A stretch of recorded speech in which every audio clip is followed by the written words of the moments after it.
E aí, pessoal, tudo bem com vocês? Estou novamente aqui para a gente poder trabalhar com o componente curricular de História, com a turma aqui dos 7º anos. Sou o professor Alexandre Tardelli e vou seguir trabalhando o Caderno do Aluno, volume 1, do currículo em ação, tá, de 2021. E iniciaremos aqui a nossa aula 9, que tem como unidade temática Humanismos, Renascimentos e o Novo Mundo. E vamos trabalhar a seguinte habilidade, que é identificar e relacionar as vinculações entre as reformas religiosas, protestante e a Contra-Reforma Católica, e os processos culturais e sociais do período moderno na Europa e na América. Para isso, vamos desenvolver o objeto de conhecimento, que é as reformas religiosas, a cristandade fragmentada. Então, na nossa aula 8, nós iniciamos a situação de aprendizagem 3, que tinha, como tema as reformas religiosas e os processos culturais e sociais. Então, agora, na nossa aula 9, nós vamos seguir trabalhando essa situação de aprendizagem e essa temática, aprofundando agora um pouco mais a respeito do caráter dessa reforma religiosa e também a reação que se teve em relação a ela e, consequentemente, os reflexos disso que isso traz nas sociedades até os dias atuais, ok? Bom, para iniciarmos sobre a reforma religiosa, o que é importante entendermos aqui? A pré-reforma, então o que é pré-reforma? Então, antes da reforma, então a pré-reforma e a reforma compartilham as características de terem ocorrido em diferentes lugares, sob lideranças diversas, como movimentos de contestação à imposição de uma religião que não admitia a revisão dos seus dogmas. O dogma é uma proposição religiosa cuja característica é a infalibilidade. Então, durante o período da Idade Média, a igreja ela não admitia nenhuma alteração nos seus dogmas, Como os dogmas, ele tem como característica a infalibilidade, ou seja, algo falível, tá? Algo que não pode ser mudado, alterado. Então, ela não admitia nenhuma revisão nos seus dogmas. Isso foi gerando um movimento de contestação, movimento de várias lideranças religiosas que vão contestar essa possibilidade de não ter uma revisão nesses dogmas, principalmente críticas que se tinha a algumas ações praticadas pela igreja. Então é importante entender que essas contestações elas não ocorreram em um lugar apenas, ela ocorreu em diferentes lugares e sob a liderança também de diferentes pessoas, tá? Então a pré-reforma e até mesmo a reforma, elas têm esse elemento que é importante, a gente poder caracterizar. Bom, continuando aqui, o que é importante, que entendemos aí a respeito das consequências, ou melhor, das causas desta reforma, tá? Dessas contestações, essas críticas à igreja. Primeiro, nós tínhamos a interferência da Igreja Católica na política. Então, a figura do Papa representava um impedimento ao poder dos reis em relação ao dinheiro, já que taxas e tributos eram pagos pelos fiéis à Igreja, gerando um descontentamento do poder real em relação à Igreja de Roma. tá? Então, essa interferência que a igreja exercia no âmbito político, né, principalmente ali, representada pela figura do Papa, e isso descontentava, né, os poderosos, né, os poderes constituídos, especialmente aqui na figura dos reis nesse período. Investiduras. O que eram isso? Eram cerimônia de posse dos cargos eclesiásticos. Muitas vezes esses cargos eram vendidos como forma de lucro para a igreja, tá? Então eram venda de cargos, as investiduras, né? Cargos dentro da igreja. Então essas vendas, esses cargos proporcionavam lucro, né, para cada vez mais a igreja. Por isso que a igreja durante o período da Idade Média era uma instituição muito poderosa, né, tanto economicamente como politicamente também. Então esses cargos, né, exerciam fortes influências aí, né, dentro da igreja. Nós tínhamos também críticas à riqueza do alto clero. Então muitos membros da igreja viviam de forma não condizente com a sua doutrina, já que em alguns casos, principalmente o alto clero, viviam de maneira mundana e luxuosa, abalando a crença de muitos fiéis na instituição.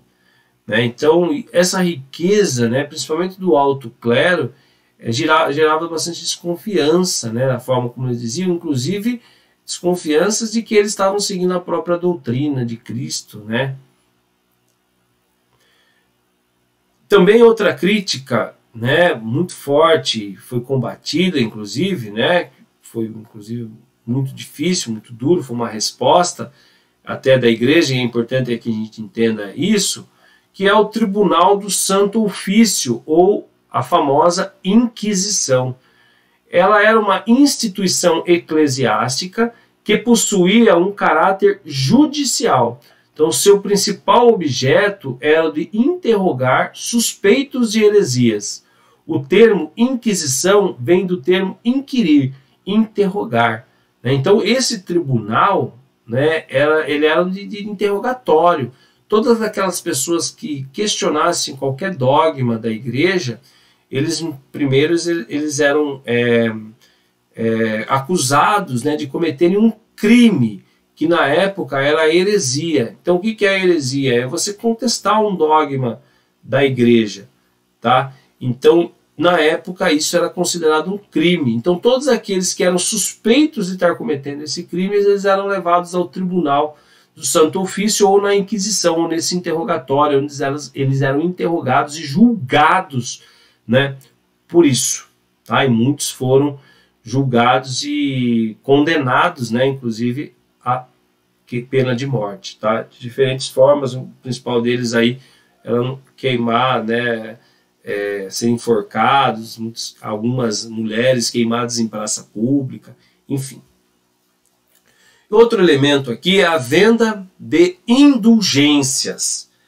O que era isso? Era a venda de uma certidão com o perdão dos pecados concedidos pelo Papa aos católicos, né? Então, quem podia, né, ia até a igreja e pedia perdão dos seus pecados, tá? E para isso eles pagavam, e aí havia, né, eles recebiam um certificado, uma certidão que concedia esse perdão por parte da igreja aos seus pecados. Isso era chamado de venda de indulgências. Então essas foram uma das críticas, né, entre tantas que foram feitas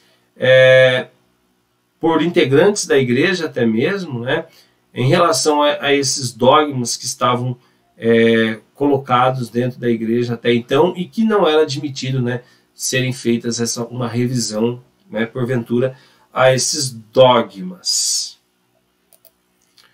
Bom, acima disso, nós temos a atividade 2.2, que ela pede: observe a imagem. Então, vocês observem a imagem aqui, o cenário, né? Então, a gente pode ver aqui várias pessoas, comerciantes, né? Nós podemos ver também pessoas ligadas à igreja, certo? Aqui.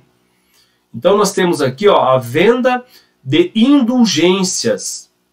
Tá? Então, ó, um banqueiro recebe o pagamento à esquerda enquanto é observado por autoridades religiosas à direita. Tá? Então você está vendo aqui, né, um banqueiro, tá, recebendo o pagamento, tá, pelas indulgências aí que essa pessoa estava recebendo sobre os olhares aqui, né, atenciosos de membros da igreja. Bom, e aí vocês têm essa pergunta. A partir da imagem anterior, dos textos lidos e das explicações de seu professor sobre as críticas de Martinho Lutero em suas 95 teses, elabore um diálogo ou uma narrativa para a xilogravura de George Bell, registrando-a no seu caderno. Então, Martinho Lutero, ele escreveu, né, e colocou na catedral na Alemanha 95 teses, tá? Que era um documento onde ele elenca 95 teses que deveriam ser mudadas pela igreja, que ele considerava. Tá certo? Isso foi um marco da reforma religiosa, da reforma protestante. E aí vocês têm que observar essa imagem aqui novamente, certo? E vão elaborar um diálogo, né, com uma nova narrativa para essa cena aqui. Uma nova narrativa diferente dessa. Tá, ok? A partir do que a gente acabou de estudar sobre essas críticas elencadas aí a respeito desses dogmas da igreja. Beleza? Então, vou seguir aqui para a atividade 2.3, que ela diz o seguinte: o Brasil é um país laico, o que significa dizer que ele não adota nenhuma religião como oficial, mas defende a existência de todas. A partir dessas informações, observe o gráfico abaixo e realize as atividades solicitadas no seu caderno. Tá? Então nós temos esse gráfico, né, que você pode observar, tá? E aqui você tem as questões que devem ser respondidas, né, copiadas e respondidas no caderno. Então a letra A diz o seguinte: anote as diferentes religiões existentes no Brasil e a quantidade de adeptos ao longo do período compreendido entre 1872 e 1991. Ok? Então vocês vão ter aqui, né, no gráfico, tá, todas as religiões. Aqui vocês vão ter em azul, tá, aqueles que são adeptos, né, ao catolicismo apostólico romano, que são os católicos apostólicos romanos. O que você vê aqui em laranja são os evangélicos. Aqui que você vê em verde são os espíritas. Aqui que você vê em cinza são os outros. E o que você vê em vermelho aqui é de sem religião. Tá certo? Para ajudar vocês aqui na visualização desse gráfico, então vocês vão anotar as diferentes religiões existentes no Brasil e a quantidade de adeptos entre 1872 e 1991.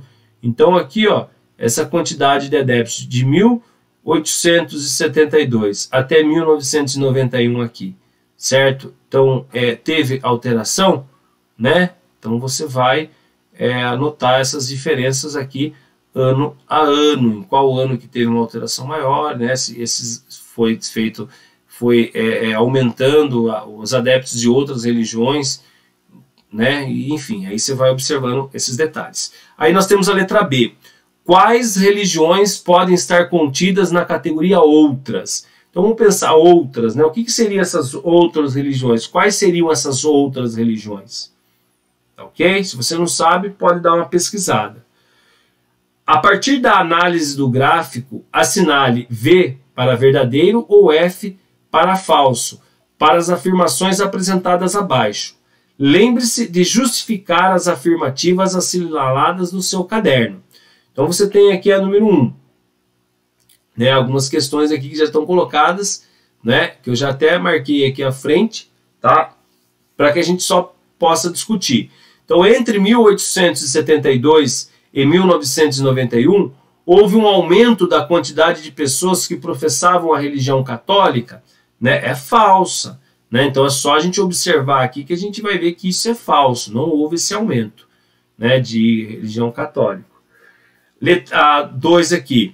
A quantidade de pessoas que professavam a religião espírita entre 1872 e 1991 era igual à quantidade de pessoas que professavam a religião católica, né?